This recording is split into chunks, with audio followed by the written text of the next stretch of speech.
Hi guys, my name's Seb Tudor, I'm the man on the Silver Mountain, and welcome back. Today I wanted to talk about dealing with criticism. Obviously, to begin with, you've got two different types of criticism. You've got constructive and destructive, but we'll get to that in a minute. The most important thing in regards to dealing with criticism, though, is making sure that you understand that words can't hurt you. As said, words don't have power by themselves, they've only got the capacity to maybe communicate something to you that you react to. In which case, throughout everything that I'm going to say in a second, you need to understand that regardless of what is said to you as someone being critical, be it destructive or constructive, what it comes down to is the only person who can cause you to get upset, who can cause you to get angry, who can cause you to clam up, who can cause you to do anything is you and no one else. But anyway, moving into what I'm actually talking about today, constructive criticism first, because that's the positive one, right? And there's a rule of thumb, good way to understand if you're being constructively criticized or destructively criticized. You should be doing this anyway, but ask questions when people come to you and start giving you some criticism. With the criticism that's constructive, they'll usually give you kind of like some good and some bad to contrast. But also, if you ask questions and they're actually willing to give you the time and to actually sit and analyze what you're saying, what questions you've got, and then get back to you, then it's more likely to be constructive. If they're just saying, no, you were bad and this is why, and then you ask questions about it and they go, no, it just sucked, then there's a good chance it's destructive. It's not going to be doing you any good. But we'll get to that in a second, though. Dealing with constructive criticism, the first thing you've got to do, as said, is ask questions, understand what you're being told. Because if you don't have an understanding of what you're being told, it doesn't matter how useful that criticism could be to you, you won't be able to action it because you won't have a good understanding of what's being said, of the things that are being kind of imparted to you. You know, maybe you're being told that you've got some work to do to achieve something in your day job. And as a result, some of the tips, some of the things that have been given to you, some of the criticism of maybe why something wasn't quite good enough, you know, could be an indicator for you to look out for in the future to make sure you're doing okay. You know, so the understanding there is very important.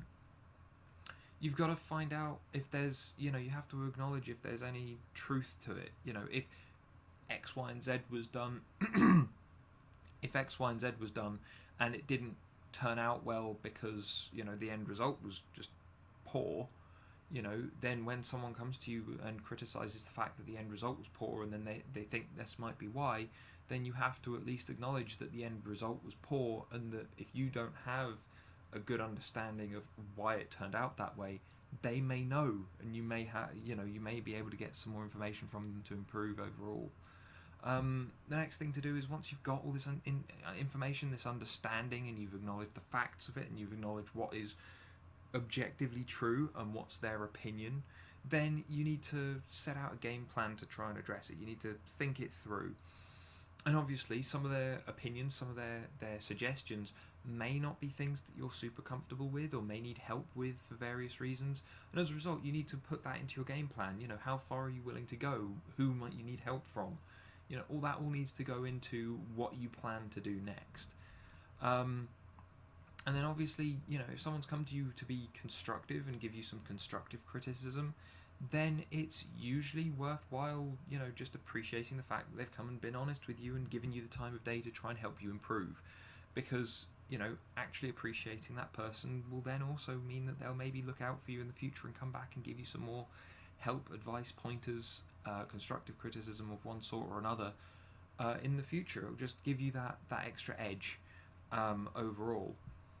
But when it comes to it as well, you know, you need to stop making excuses. I talk about this a lot in regards to dealing in you know, making sure that you deal with reality, not having your limiting beliefs get in the way and stuff like that.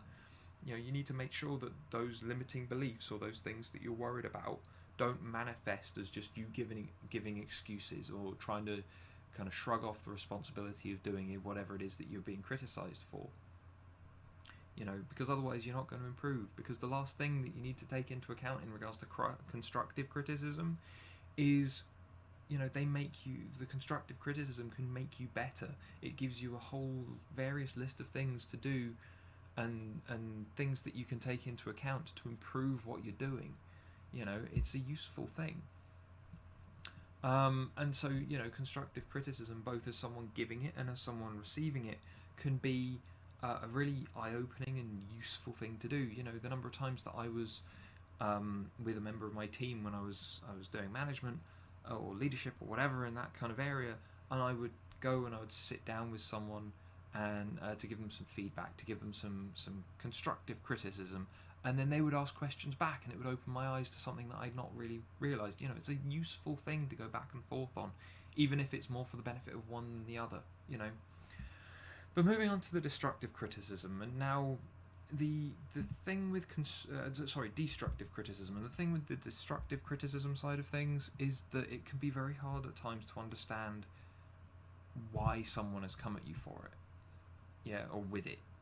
And so as I said, one of the first indicators, one of the first good ways to understand which is to actually have the engage in the discussion and ask questions about what you're getting thrown at you. Because if they're willing to answer the questions, if they're willing to actually give you solid answers that can be verified in one way or another, then there's a good chance that you're going to be given constructive instead of destructive. If they're just shrugging you off, if they're giving you very short justifications for why they're coming to you, and there aren't, so you've been pulled into the boss's office just so he can have a go at you, and then he's just gone, yeah, that's it, you can leave now, and you go, but I've got a couple of questions, and he's like, all right then.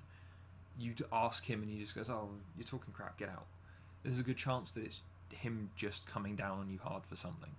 Knowing why can be difficult, but it's a thing that you need to take into account. The important thing though is taking away some kind of learning from any criticism. So if you've got someone that has come and thrown some destructive criticism at you because they're just being negative towards you and then dismissing it out of hand, then actually sit down, think about what's said. Obviously words can't hurt you. Only you could decide whether or not you really take it in and let it do the damage or not. And so what it comes down to is look for a grain of truth, look for something in what has been said that you can take away and maybe learn from, because any experience is a learning experience, so you may as well learn from this. And then otherwise, stay confident, stick to your guns. If it's literally someone that's come and just shat all over you because they can, then what it comes down to is you're obviously doing something. And if you're not being, if all they've said is words and they've not taken any other action, then there's a good chance that if you just stick to your guns, keep operating as best as you can, and just keep doing what you're doing, and unless they've told you explicitly not to do something or whatever else, then there's a good chance that you're doing okay. Maybe you've just been an easy target on a bad day. Maybe they've got another motive. I've had people that I've worked with who have come to give me criticism seemingly because I was doing much better than they were. I was around at work much more than they were, and they felt their power slipping, and so they decided to come and kind of drop some stuff on me to try and push me back. It's not going to work. Just stick to it, stick to what you're doing, and you'll do fine in the face of something destructive. But anyway, I hope you guys find this helpful. If you do at all, then please drop me a like down below. Otherwise, please tell me the different times when you guys have been criticised. Have you had teachers or bosses come to you and give you really good criticism that really helped you further on? Have you just been shat on by people, who have pulled you into the boss's office, as said, just to have a go at you and then to kick you out again without you really gaining anything from it? Please let me know down in the comments, and otherwise please subscribe for more, and I will see you guys in the video tomorrow. Take care.